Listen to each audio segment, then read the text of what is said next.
janda. Jadi kalimat dari primary survey di sini adalah tetap yang penyebab kematian tercepat dan terbanyak adalah masalah di airway. Jadi kalau trauma abdomen itu masalahnya bukan di airway dan bukan di breathing, masalah di sirkulasi. Jadi secara apa namanya? Secara eh, apa yang harus ditangani dulu ya memang bukan C yang ditangani dulu, tetap airway sama breathing dulu karena itu lebih cepat dia eh, kematiannya lebih cepat kalau itu nggak tertangani dulu. Jadi simultan sebenarnya. Kalau fokus ke A dan B tapi sirkulasi nggak ditangani juga pasien akan jatuh ke kondisi shock hemoragik kalau pada kasus-kasus trauma abdomen gitu. Jadi tujuan dari primary survey itu sendiri ya paling enggak kita identifikasi masalah yang paling utama apa pada kasus itu. Belum tentu di A, belum tentu di B, dan belum tentu di C ya. Jadi penanganannya apa tergantung nanti pada kasus yang mendasarinya apa. Jadi tujuannya cuma satu sih. Jadi mengurangi angka kematian pada kasus-kasus pasien trauma, khususnya trauma abdomen dan pada kasus seperti ini yang jelas adalah trauma multiple trauma gitu. Ya, nah, kenapa kita mesti ngecek ABC? Karena satu, kita kadang-kadang nggak tahu tuh pasien datang dengan trauma penyerta. Misalkan ada trauma kondisi pasien nggak stabil dengan trauma di servikal yang dalam kondisi kita nggak prediksi nih dari awal seperti apa. Makanya dari pada kursus ATLS atau basic life support yang dari awal itu biasanya pasti akan diminta apa yaitu cervical spine-nya, cervical dipertahankan pada posisi inline, jadi posisi stabil biar tidak memperberat trauma cervical yang ada. Misalkan pada kasus itu ada trauma cervical itu. Nah, terus apalagi yang diperiksa selain airway sama breathing, karena sirkulasi. Jadi sirkulasi itu gimana? Jadi yang dievaluasi adalah kalau yang adik-adik tahu di sini kan tekanan darah ya. Selalu yang dianggap selalu yang penting adalah tekanan darah dan nadi atau heart rate. Tapi sebenarnya yang dievaluasi tidak cuma tekanan darah. Jadi dari tekanan darah itu bisa memunculkan data MAP istilahnya mean arterial pressure. Jadi kalau untuk kasus-kasus trauma abdomen jadi dipertahankan MAP itu paling tidak di atas 65. Jadi 65 itu adalah didapat dari 2 diastul ditambah satu sistol dibagi 3. Jadi asalkan itu di bawah 6, di atas 65, pasien masih bisa dikatakan perfusi ke organ-organ pentingnya masih cukup gitu. Jadi pasien-pasien yang seperti itu masih bisa dikatakan hemodinamiknya stabil. Jadi rata-rata pasien di tekanan darah 90 per 60 itu masih bisa dikatakan suatu hemodinamik stabil. Asalkan tidak takikardi. Kalau takikardi kan mulai ada kompensasi dia. Jadi apa perhatian khusus ada pasien-pasien dengan trauma abdomen yaitu adalah hemodinamiknya. Hemodinamik itu dia stabil atau enggak. Misalkan dia enggak stabil, kemudian diresusitasi dan kemudian menjadi stabil, enggak lama kemudian evaluasi setengah jam kemudian karena tekanan darah turun dan nadinya semakin cepat. Itu masuk ke hemodinamik yang transient respon gitu ya. Jadi ada stabil, unstabil, unstable, berikutnya adalah transient respon. Jadi kalau misalkan masuk kriteria yang nggak stabil, nggak usah mengerjakan apa-apa. Tindakan yang terpilih adalah operatif, gitu ya. Jadi nggak boleh ada intervensi apa-apa kalau dia pasien dalam kondisi tidak stabil. Jadi pemeriksaan penunjang ditunda semua, gitu. Yang pilihannya adalah stabilkan pasien, segera mungkin masuk tindakan operatif untuk kontrol. Ya, kita masuk ke beberapa kriteria shock. Jadi ada 4 ya pada umumnya ya. Shock hemoragik karena gangguan perdarahan, shock kardiogenik karena sumber dari kardiak, shock neurogenik karena mungkin kadang-kadang pasien dengan respon nyeri yang berlebihan muncul tiba-tiba shock dia. Karena darah tiba-tiba turun, heart rate meningkat itu atau dalam kondisi yang pasien shock septic. Jadi dengan komplikasi intraabdomen misalkan dalam kondisi perforasi atau dalam kondisi abses intraabdomen, misalkan yang paling sering adalah radang usus buntu yang udah pecah, appendix perforasi itu akan bisa mengakibatkan pasien jatuh ke dalam kondisi sepsis.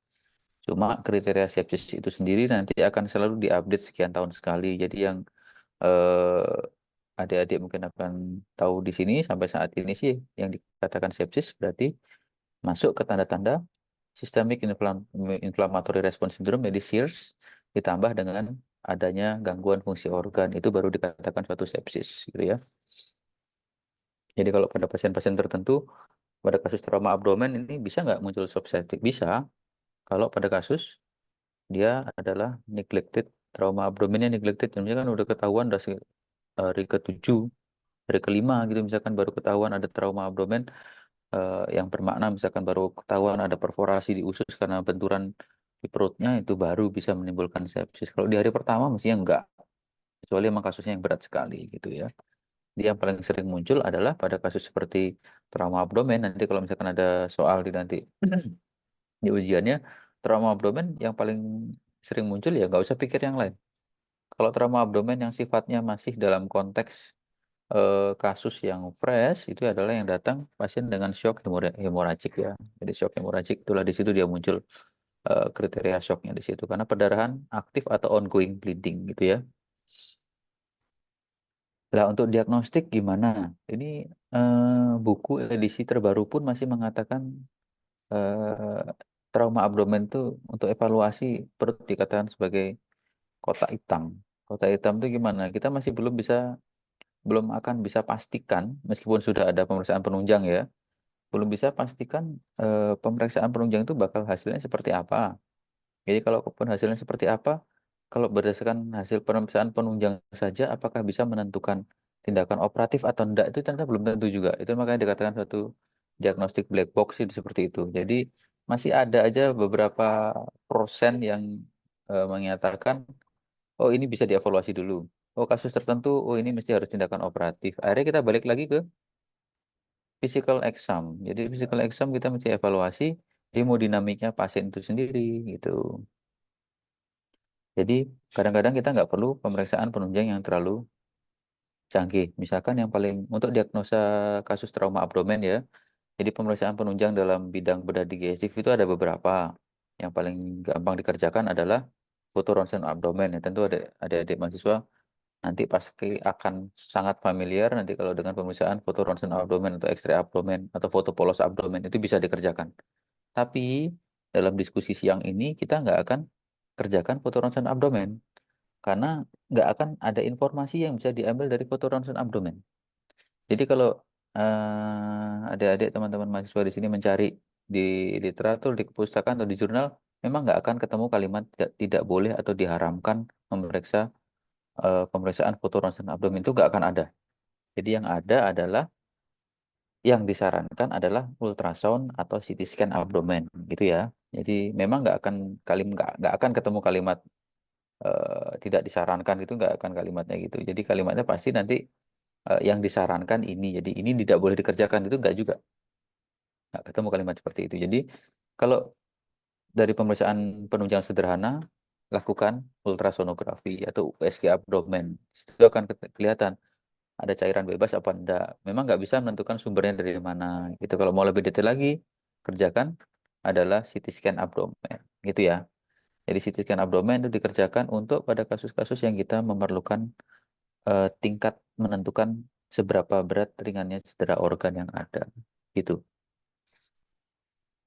Nah, ini kemudian kita masuk ke derajat iritasi peritoneum. Jadi rongga abdomen itu sendiri ada dua istilah. Satu peritoneum viscerale yang nempel dengan organ intraabdomen, usus terutama, dan satu lagi yang nempel ke dinding. Jadi peritoneum parietale. Jadi kalau ada iritasi di situ, apapun bentuk iritasinya, dia akan menyebabkan suatu respon inflamasi atau itis. Itulah namanya suatu peritonitis. Nah, yang kita tahu di situ biasanya kalau peritonitis itu karena apa? Biasanya kan kita tahunya dari apa? Dari darah, dari nanah terutama, dari nanah atau cairan cairan usus terutama gitu. Tapi ternyata nanah cairan usus itu sendiri nggak secepat itu membuat suatu inflamasi di rongga peritoneum ya.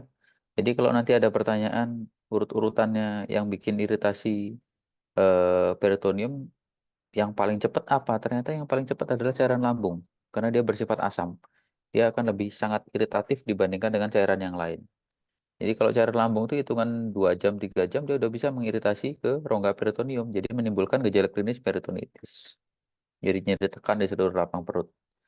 Istilahnya peritonitis diffus. Kalau darah bisa apa enggak? Bisa tapi perlu waktu agak lama dia sampai memunculkan suatu tanda-tanda peritonitis. Gitu ya.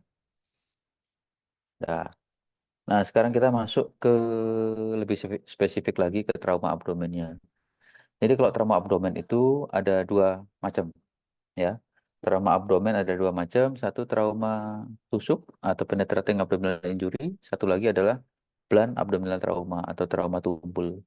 Yang lebih sering kita temukan di Jawa terutama itu adalah trauma tumpul abdomen karena kecelakaan, karena dipukul bisa, karena apa? Benturan saat kerja itu bisa terjatuh dari posisi sekian meter di atas tanah dalam kondisi perut terbentur itu bisa. Itu munculkan suatu blunt abdominal trauma. Nah, tapi gimana dengan trauma tusuk? Nah, trauma tusuk itu sendiri dibagi dua ya, dia. Trauma tusuk itu ada istilah stab wound sama gunshot wound. Kalau stab SW disingkat ini, kursor saya kelihatan deh. Kelihatan ya kursor saya di sini ya. Kalau SW ini adalah stab Kelihatan wound. dok. Nah, SW ini stab wound, GSW ini gunshot wound. Jadi kalau luka tembak, nah kalau luka tembak ya, luka tembak ini jarang di di di Jawa jarang. Kalau di luar Jawa sering. Kalau stab wound, luka tusuk ya, luka tusuk ini kalau nanti ketemu sama teman-teman yang ngambil koasnya di mana contohnya di daerah Sumatera, itu hampir tiap hari katanya ada ketemu kasus stab wound, luka tusuk pisau. Sering sekali di situ. Kalau seputaran Jawa nggak terlalu sering. Kalaupun ada juga nggak banyak. Jadi gimana penanganannya? Tergantung dari balik lagi. Jadi apa? Hemodinamik. Jadi trauma abdomen itu tinggal kuncinya tinggal hemodinamik aja. Kalau dia hemodinamiknya stabil, masih ada kesempatan untuk pemeriksaan penunjang seperti ini.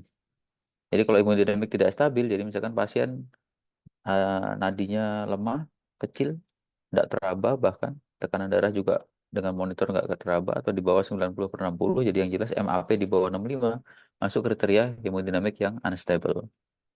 Tindakannya apa? Cuma satu, udah langsung persiapkan kamar operasi.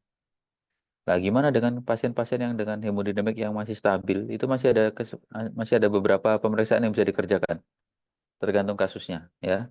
Kalau misalkan pasien dengan hemodinamik yang stabil kena luka tembak misalkan gitu.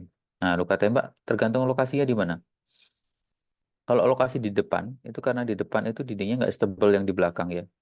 Nggak lebih tebal daripada punggung ya. Kalaupun pasien gemuk sama juga, dinding belakang pasti lebih tebal daripada dinding depan. Kalau yang dinding depan, luka tembak, dinding depan, luka masuknya ada. Entah itu ada apa nggak luka keluar, harus tindakan operatif. Ya. Karena kita nggak tahu arah peluru itu, misalkan arah peluru eh, langsung straight seperti itu. Ada straight ini, nggak tahu. Begitu masuk perut, dia akan kontak dengan lapisan lemak, lapisan otot, fascia, dia akan berbelok arahnya. Itu nggak bisa diprediksi dia larinya kemana. Jadi yang luka anterior itu hampir mutlak perlu tindakan operasi. Nah, gimana dengan lokasi lain? Lokasi di pinggang atau dengan daerah punggung itu boleh dikerjakan CT scan abdomen dulu untuk melihat cedera organ ada apa enggak gitu. Kalau ternyata ada cedera organ ya sudah langsung masuk tindakan operatif gitu. Nah, sekarang gimana kalau luka tusuk? Nah, luka tusuk. Jadi kuncinya luka tusuk apa? Kalau ada luka tusuk dengan pisau yang masih tertancap, kita nggak akan pernah tahu pisau itu nyentuh apa aja sebelum masuk ke rongga perut. Dan di rongga perut pun kita nggak akan pernah tahu sedetail itu pisau itu sudah mencederai beberapa organ apa enggak. Atau cuma lewat aja nyelip itu bisa. Jadi cuma bikin laserasi ringan di usus bisa. Tapi bikin laserasi dan robekan di pembuluh darah itu juga sangat bisa. Jadi yang namanya luka tusuk abdomen atau stab wound itu lokasinya dimanapun tidak boleh luka pisaunya dicabut. Itu ya. Itu deh ya. Sambil diingat untuk bekalnya nanti koas. Jadi begitu ketemu luka tusuk dengan pisau tertancap, jenis pisaunya apapun itu dia akan bisa sebagai tampon. Jadi misalkan ada perdarahan, dia bisa aja itu titik perdarahan di situ. Jadi dia bisa tekan di situ sekalian. Asalkan nggak diotak-atik pisaunya. Jangan juga udah dicabut, kita tarik sedikit, kita masukkan lagi. Ya, nggak boleh, sama sekali nggak boleh seperti itu. Ya. Jadi kalau yang namanya stabun, ya udah biarkan aja pemeriksaan. Kalaupun kita perlu CT scan atau foto ronsen, boleh dikerjakan. Tapi Pisau jangan diotak-atik. Pisau hanya boleh dirubah posisinya, hanya boleh disiapkan dicabut hanya di kamar operasi. Karena fokus kita adalah kontrol perdarahan habis itu. Itu. Jadi kalau memang kita perlu pemeriksaan penunjang, boleh dikerjakan CT scan boleh. Beberapa kali dievaluasi, kalau memang hasilnya ada cedera organ ya sudah. Ujung-ujungnya kita tindakan operatif. Gitu ya. Ini kita udah separuh jalan diskusi. Jadi yang utama di sini adalah balik lagi hemodinamiknya pasien. Jadi apapun kasusnya, kalau yang namanya trauma di abdomen, entah itu karena luka tusuk ataupun luka tumpul, jadi trauma tumpul abdomen, jawabannya cuma satu. Hemodinamiknya pasien gimana? Kalau hemodinamiknya pasien nggak stabil ya sudah, nggak ada perlu pemeriksaan yang lain. Itu ya.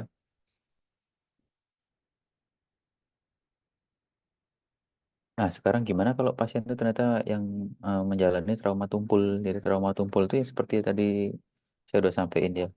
Trauma tumpul itu bisa dari benturan langsung, bisa dari counter counter impact, atau dalam kondisi dia eh, nggak langsung kebentur dari rongga perutnya, gitu.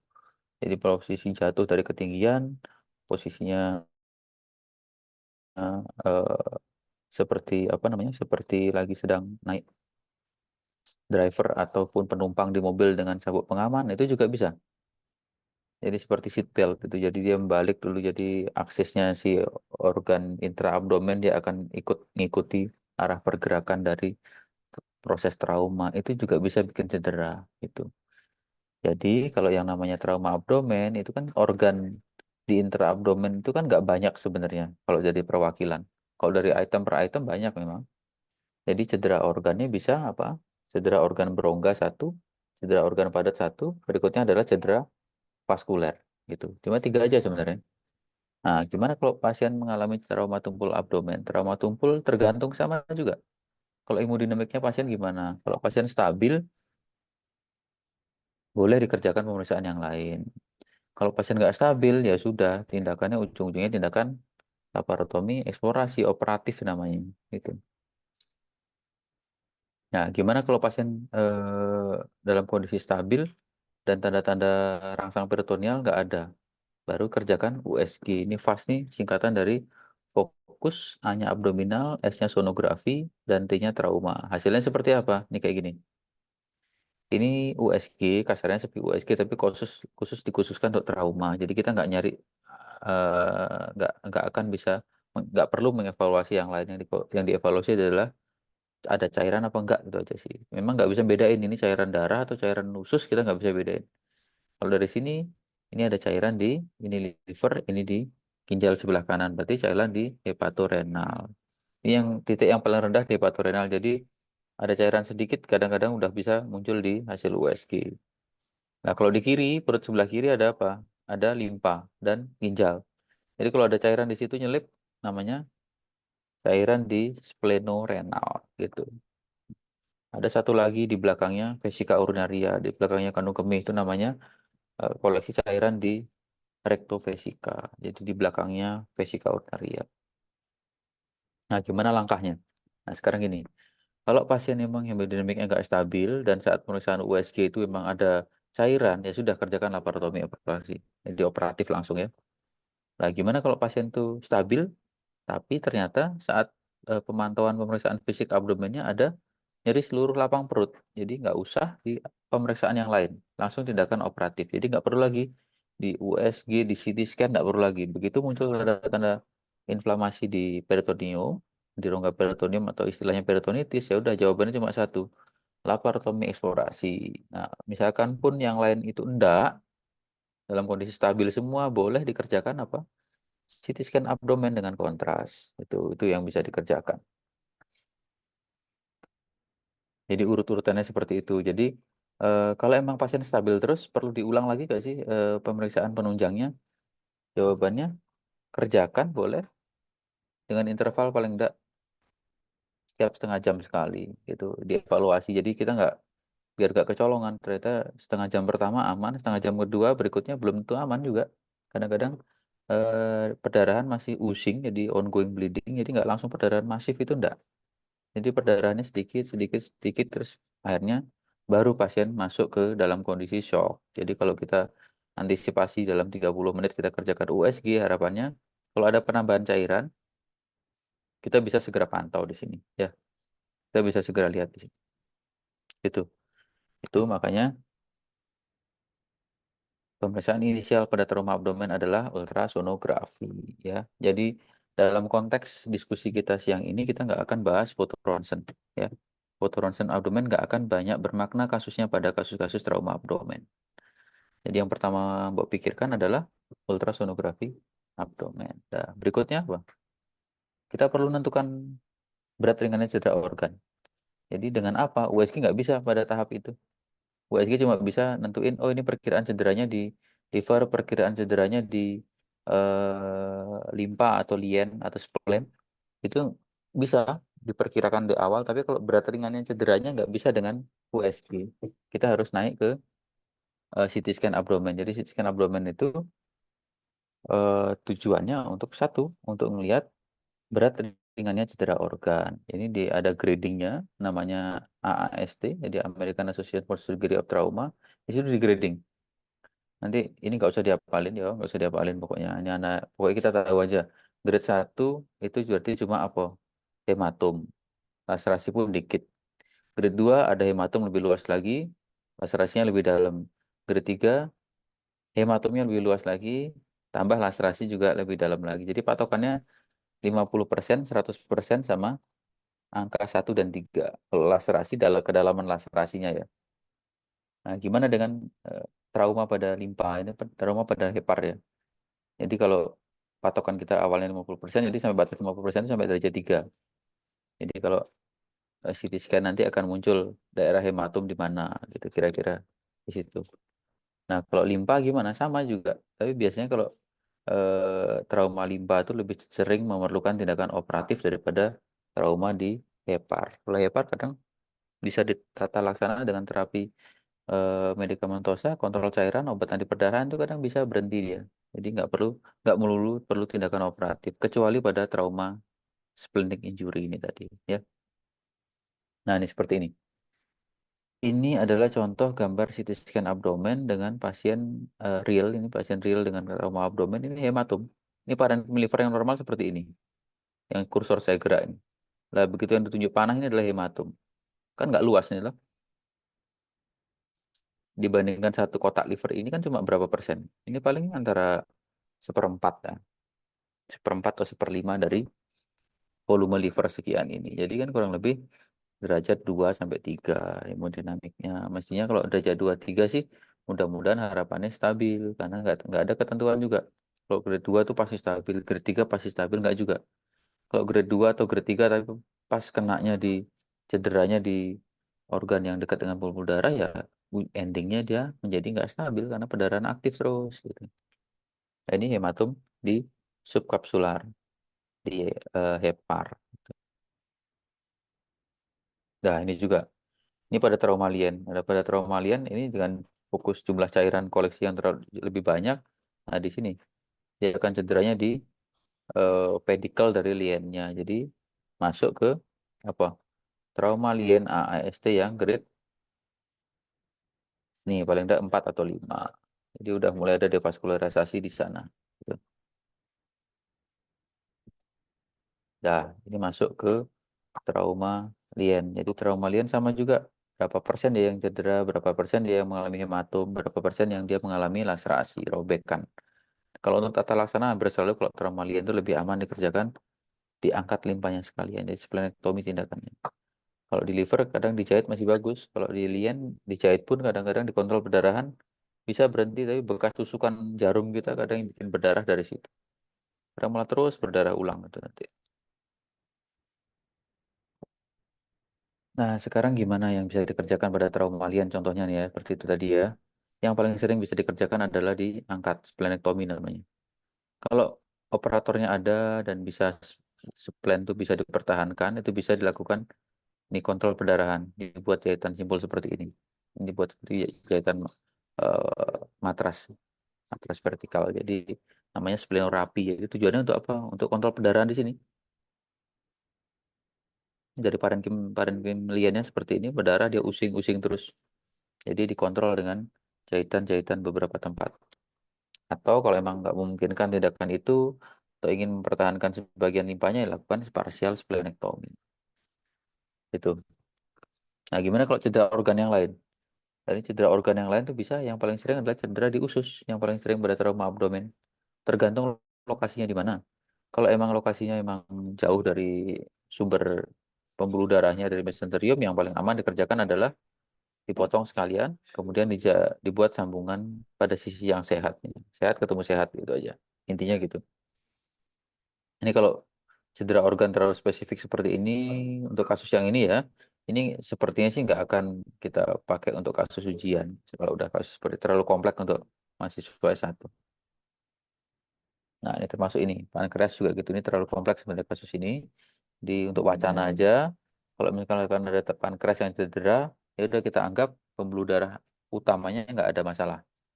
Beda kalau misalkan karena tumor kan pasti ada beda lagi. Pertimbangannya beda lagi. Jadi kalaupun ada pembesaran kelenjar getah bening biasanya ya karena proses inflamasi aja gitu.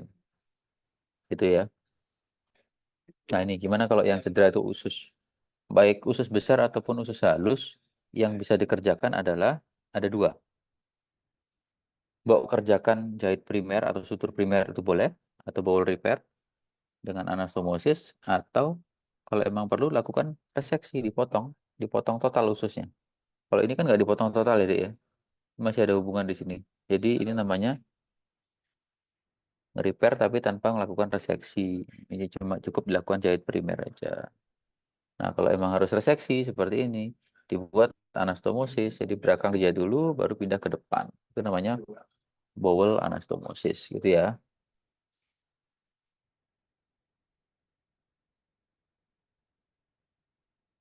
Itu mungkin diskusi siang ini untuk topik trauma abdomen. Jadi balik lagi ya, jadi kesimpulan dari diskusi siang ini, trauma abdomen itu ada dua. Satu, trauma tajam atau trauma tusuk, dan satu lagi adalah trauma tumpul. Dua trauma itu yang mendasari dan harus dievaluasi adalah fokus ke satu, hemodinamik. Itu kesimpulannya di situ. Jadi apapun kasusnya, derajat berapapun pasien itu, asalkan hemodinamik stabil, jawabannya adalah tindakan observasi dan optimalisasi aja, nggak perlu tindakan operatif. Tapi indikasi operatifnya apabila muncul tanda-tanda misalkan perdarahan yang tidak terkontrol atau shock hemoragik atau dalam kondisi eh, pasien dalam kondisi shock yang sepsis misalkan tadi udah terlalu lama dia trauma abdomen, itu baru pertimbangan lain. Itu mungkin diskusi dari saya tak cukupkan segini, jadi ya saya izin tak lanjut kegiatan. Nanti sebentar lagi filenya tak saya kasih ke siapa tadi yang kontak dengan saya ya, untuk dipakai baca bareng-bareng, biar nanti kalau misalkan ada satu dua hal yang mau ditanyakan langsung aja di masing-masing atau diakomodir boleh lewat WA nggak apa-apa. Mungkin sorry untuk kelompok yang satunya, saya mungkin nih jam 14 ada kegiatan, jam 14 15 ada kegiatan, mungkin saya nggak bisa ngasih, nanti materi juga saya bagi ke teman yang kelompok satunya juga, tolong disampaikan ya. Itu mungkin materi diskusi dan kuliah dasar dari trauma abdomen dari saya. Terima kasih. Mohon maaf ya bila saya baru bisa ngisi lewat Zoom. Nanti ini ada satu dua hal perlu ada yang didiskusikan, mau pertanyaan langsung kontak ke saya aja, enggak apa-apa. Mudah-mudahan bisa segera tak balas. Gitu mungkin ini siang ini juga sebelum sore nih segera tak kirim filenya ke temennya lewat WA dan langsung dibagi untuk baca-baca sekilas.